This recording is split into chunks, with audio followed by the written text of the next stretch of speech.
Part 1. Friday, August 18.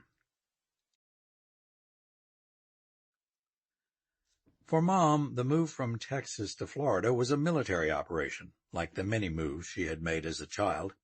We had our orders, we had our supplies, we had a timetable. If it had been necessary to do so, we would have driven the 800 miles from our old house to our new house straight through, without stopping at all. We would have refueled the Volvo while hurtling along at 75 miles per hour next to a moving convoy refueling truck. Fortunately, this wasn't necessary. Mom had calculated that we could leave at 6 a.m. Central Daylight Time, stop 3 times at 20 minutes per stop, and still arrive at our destination at 9 p.m. Eastern Daylight Time. I guess that's challenging if you're the driver. It's pretty boring if you're just sitting there. So I slept on and off until, in the early evening, we turned off Interstate 10 somewhere in western Florida. This scenery was not what I had expected at all, and I stared out the window, fascinated by it. We passed mile after mile of green fields overflowing with tomatoes and onions and watermelons. I suddenly had this crazy feeling like I wanted to bolt from the car and run through the fields until I couldn't run anymore. I said to Mom, "This is Florida? This is what it looks like?" Mom laughed. "Yeah. What did you think it looked like?" "Oh, I don't know. A beach with a 50-story condo on it." "Well, it looks like that, too. Florida's a huge place. We'll be living in an area that's more like this one."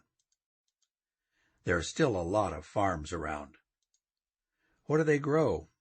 "I bet they grow tangerines." "No, not too many. Not anymore.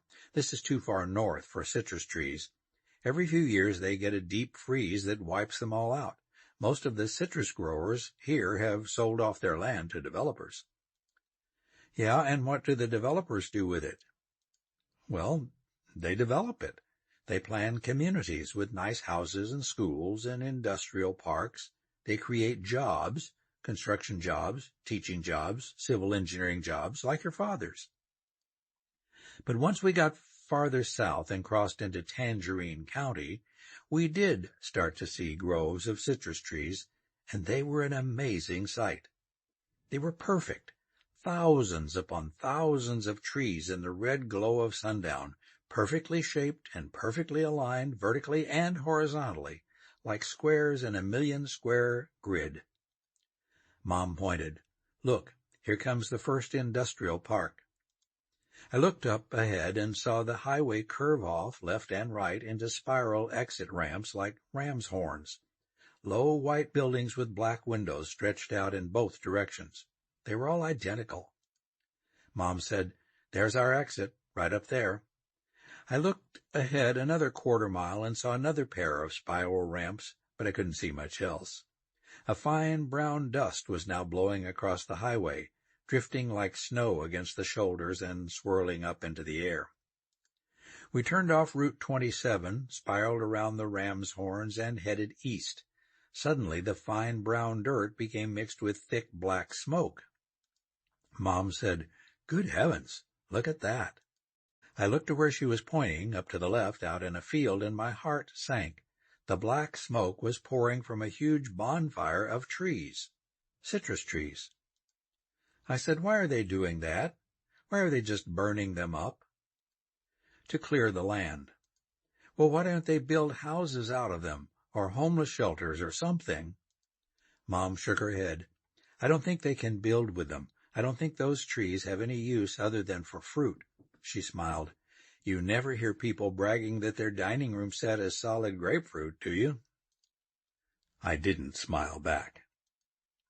Mom pointed to the right and said, "There's another one." Sure enough, same size, same flames licking up the sides, same smoke billowing out. It was like a Texas football bonfire, but nobody was dancing around it, and nobody was celebrating anything. Then, in an instant, in the blink of an eye, we crossed over from this wasteland into a place carpeted with green grass, with trees along both sides of the road and flower beds running down the middle of a median strip. We could see the roofs of big, expensive houses, peeking up over the landscaping. Mom said, "This is where the developments begin. This one is called the Manors of Coventry. Aren't they beautiful? Ours is a little farther in." We went past the villas at Versailles, which, if anything, looked even more expensive. Then we saw a high gray wall and a series of wrought iron letters that spelled out Lake Windsor Downs. We passed iron gates and a pond of some kind. Then we made a couple of turns and pulled into a wide driveway. Mom announced, "This is it. This is our house." It was big, 2 stories high, and very white, with aqua trim like a Miami Dolphins football helmet. A new wooden fence ran around both sides to the back, where it met up with a high gray wall. The wall apparently surrounded the entire development. The garage door opened up with a smooth mechanical hum. Dad was standing in there with his arms open. He called out, "Perfect timing, you two. The pizzas got here 5 minutes ago." Mom and I climbed out of the car, stiff and hungry. Dad came outside, clicking the garage door closed. He put an arm around each of us and guided us toward the front, saying, "Let's do this the right way, huh? Let's go in the visitor's door." Dad led us through the front door into a tiled foyer 2 stories high. We turned to the left and passed through an enormous great room with furniture and boxes piled all around it. We ended up in an area off the kitchen that had a small round table and 4 chairs. Eric was sitting in one of the chairs. He waved casually to Mom. He ignored me. Mom waved back at him, but she was looking at the boxes stacked in the kitchen. She said to Dad, "These boxes are marked dining room." Dad said, "Uh-huh. Uh-huh. Well, I marked dining room on them so the movers would put them in the dining room." "Okay, Eric will put 'em over there." He looked at me and added, "Eric and Paul." Mom asked, "Did the movers break anything?" "No, they didn't break a thing. They were real pros. Nice guys, too." Mom and I each grabbed a chair. Eric opened a pizza box, pulled out a slice, and started stuffing it into his mouth. Mom said, "How about waiting for the rest of us, Eric?" He gave her a tomatoey grin. Dad passed out paper plates, napkins, and cans of soda. Once Dad sat down, the rest of us started to eat. Everybody's mouth was full for a minute. Then Mom said to Dad, "So, what have you been doing?" Dad wiped his mouth. "Work. Trying to get organized up there. Trying to get in to see old Charlie Burns." He looked at me. "He's a real character. You'll have to meet him. Spends half his life at the stock car races. He's crazy about stock car racing." Mom said, "You mean he's really not there? You can't get in to see him because he's not there?" "Right. He's really not there. He's up at Darlington or at Talladega or at Daytona." Mom was concerned. "And that's okay?"